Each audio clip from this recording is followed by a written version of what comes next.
अस्सलाम वालेकुम। बिस्मिल्लाहिर्रहमानिर्रहीम। अब हम अपना टॉपिक स्टार्ट करने लगे हैं ओटोमाइकोसिस। ठीक है, फंगल ग्रोथ की वजह से जो इन्फ्लेमेटरी रिएक्शंस हो सकते हैं।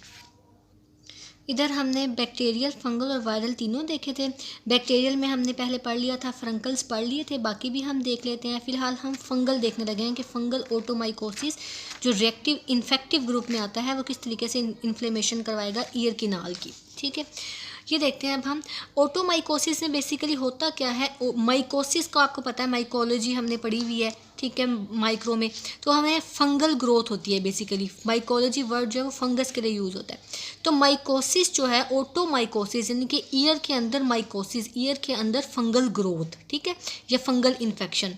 अब होगा क्या कि फंगस वहाँ पे ग्रो कैसे होगी। फंगस तो हमें पता है कि किसी जैसे हम देखते हैं कि गंदा पानी बहुत देर तक खड़ा रहे तो वहाँ पे फंगस ग्रो करना शुरू कर देती है। ठीक है, बेसिकली गंदगी में या बुरे इन्वायरमेंट में जो है ना ये बनती है। तो ईयर में कैसे फंगस बनना शुरू हो जाएगी, उसकी रीज़न ये है कि अगर स्किन स्क्रैचिंग की जाए बहुत ज़्यादा, यानी कि कान में बहुत ज़्यादा आप स्क्रैचिंग वगैरह करो, कोई हेयर पिन्स वगैरह मारो या किसी भी तरीके से, तो उससे होता क्या है कि जो स्किन की लेयर्स है ना वो अफेक्ट होती हैं। एपिडर्मिस वगैरह वहाँ पे जो है ना अफेक्ट होना शुरू हो जाते हैं। वहाँ पे एक डेब्रिस, जो नेक्रोज हुए हुए सेल्स हैं, जो डेड सेल्स हैं ना, स्क्रैचिंग की वजह से सेल्स जारी होता है, स्किन के डेड होना शुरू हो जाएंगे। और वो डेड सेल्स की वजह से क्या होता है कि वहाँ पे डेब्रिस अकोमुलेट होना शुरू हो जाता है।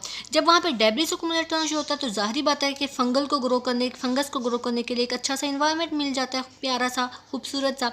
तो फंगस जो है वहाँ पे वो ग्रो करना शुरू कर देती है। फंगस इन्फेक्शन होगी ईयर किनाल में, मोस्टली ये आउटर ईयर किनाल में ही होती है, कार्टिलेजिनस में। अच्छा, अब कौन कौन सी फंगस हो सकती हैं, अब ये सवाल उठता है। 3 तरह की हो सकती हैं। इसको आप AC से याद रख लो, A² से, या AC से याद रख लो।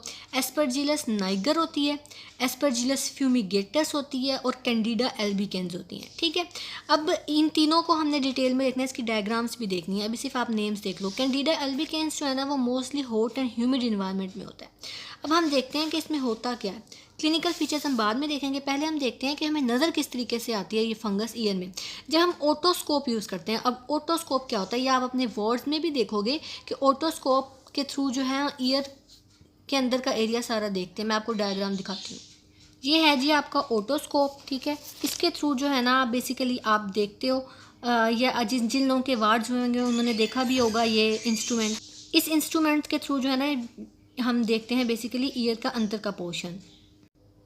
अच्छा जी, अब हम जब एग्जामिन करेंगे ओटोस्कोप से तो तीनों जो फंगस है ना उनकी हमारे पास मॉर्फोलॉजी में डिफरेंट नज़र आएगी, मतलब डिफरेंट तरीके से उसका कलर नज़र आएगा। बेसिकली कलर की बेस पे हम डिफ्रेंशिएट करेंगे कि कौन सी फंगस हो सकती है। जो एस्परजिलस नाइगर है ना, निग्रोज से आप इसको याद रख लो, निग्रोज ब्लैक होते हैं। तो ये वाली जो होगी ना हमारे पास फंगस, अगर ये फंगस है तो हमें किस तरीके का एरिया नज़र आ रहा होगा, ब्लैक। इसके हम डायग्राम्स भी देखेंगे, अभी सिर्फ ये देख लो। ये देखें, ये डायग्राम अगर आप देखें, ये ईयर का अंदर से पोर्शन दिखाया हुआ है, मियर्टस वाला, और अंदर से केनाल।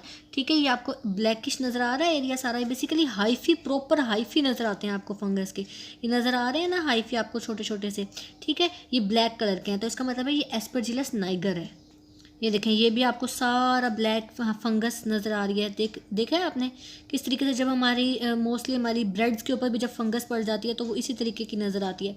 यहाँ पे भी ये देखें, ये फंगस इसी तरीके से हमें नज़र आएगी। ब्लैकिश पूरी फंगस की ग्रोथ हुई हुई है और ब्लैक है, तो इसका मतलब है एस्परजिलस नाइगर है। ये भी पूरा एरिया जो है ब्लैक नज़र आ रहा है, ये भी हम कह लेंगे कि ये एस्परजिलस नाइगर ही है। फिर अब हम देख लेते हैं एस्परजिलस फ्यूमिगेटस। एस्परजिलस फ्यूमिगेटस में ना ब्लू या ग्रीन कलर अपीयरेंस होगी, मोस्टली ग्रीन कलर अपीयरेंस आ रही होती है। ठीक है, फ्यूमिगेटस से यानी कि फ्यूमिगेटस में ग्रीन कलर अपीयरेंस है। ये नाइगर तो आपको याद रह जाएगा, ब्लैक। फ्यूमिगेटस आप GF से याद रख लो, गर्लफ्रेंड से। ठीक है, तो यानी कि ग्रीन कलर है फ्यूमिगेटस में। उसके बाद थर्ड है हमारे पास कैंडिडा। कैंडिडा में वाइट अपीयरेंस होती है, वाइट क्रीमी अपीयरेंस। ठीक है, सी से आपने याद रखना है, C से क्रीमी, C से कैंडिडा। ठीक हो गया। इसके अलावा मियटल स्किन जो है ना हमें वो रेड एडिमेटस नज़र आएगी, ये हम देख भी लेते हैं। इसमें अगर देखें तो ये ऊपर आपको ग्रीनिश सारा पोर्शन नज़र आ रहा है ना। ठीक है, ये ग्रीन है बेसिकली, ये यहाँ पे इतना क्लियर नहीं हो रहा, ये ग्रीनिश सारा पोर्शन नज़र आ रहा है, तो ये फ्यूमिगेटस है। ये भी आपको थोड़ा थोड़ा जो है ग्रीनिश नज़र आ रहा है, तो ये भी फ्यूमिगेटस है। ठीक है, ये अंदर से कान का मियटस दिखाया हुआ है बेसिकली।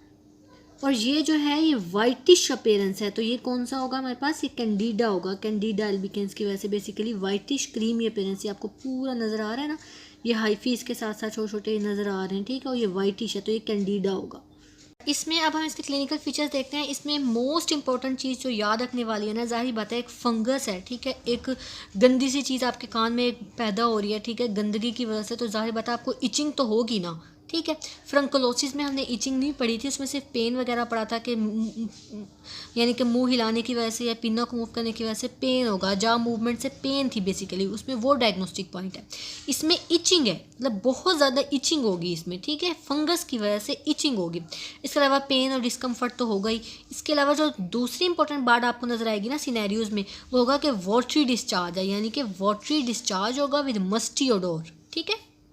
इसके अलावा ईयर ब्लॉकेज भी हमें नज़र आ सकता है, यानी कि अगर फंगस पूरी की पूरी कैनाल में ग्रो कर गई है तो जाहिर बात है पूरा कैनाल ब्लॉक हो जाएंगे और हेयरिंग लॉस भी फर्दर हो सकती है। अब जो फंगस मैस है ना बेसिकली, वो किस तरह का पेयर हो रहा होगा, हमें wet piece of filter paper की तरह का पूरा सर्कुलर फॉर्म में नज़र आएगा। मैंने दिखाया भी था आपको। यहाँ आपको अंदर डिस्चार्ज नज़र आ रहा है, बेसिकली ये पूरा फिल हुआ हुआ है, ठीक है, डिस्चार्ज होता है बेसिकली ओटोमाइकोसिस में। ये जो है ब्लैक सारी नज़र आ रही है आपको, ये एरिया सारा आपको ब्लैक नज़र आ रहा है नाइगर की वजह से। ये देखिए इस तरीके से बाहर की तरफ भी जो है ना आपको सारा डिस्चार्ज नज़र आ सकता है, बाहर सारा आपको येलोइश नज़र आ रहा है, बाहर भी डिस्चार्ज नज़र आएगा आपको। तो ये एक साइन है बेसिकली आपका ओटोमाइकोसिस का। अच्छा जी, अब हम देख लेते हैं इसकी ट्रीटमेंट में सबसे पहले जो है ना आपने ईयर टॉयलेट देखना है। ईयर टॉयलेट बेसिकली क्या होता है, year toilet is a procedure of removal of the discharge in epithelial debris. जो एपिथेलियल डेब्रिस वहाँ पे बन गया था ना, जो आपने स्क्रैचिंग की वजह से, स्किन स्क्रैचिंग की वजह से बेसिकली बना था, उसको रिमूव करना है आपने, ठीक है। उसको भी रिमूव कर सकते हो, या फिर जो आपका फंगस बन गया है उसको भी आप रिमूव कर सकते हो ईयर टॉयलेट की वजह से। अब ईयर टॉयलेट के ना 3 मेथड है फर्दर, सिरिंजिंग, सक्शन एंड मोपिंग। ये तीनों हम सेपरेट अब देखने हैं। सिरिंजिंग यानी कि सिरिंज के थ्रू भी निकाल सकते हैं, सक्शन में हम माइक्रोस्कोपिकली देखेंगे और सकिंग पंप वगैरह यूज़ करके सक कर लेंगे फंगस को, और मोपिंग में हम जो है टिश्यू पेपर या फिर कॉटन बड्स यूज़ करेंगे।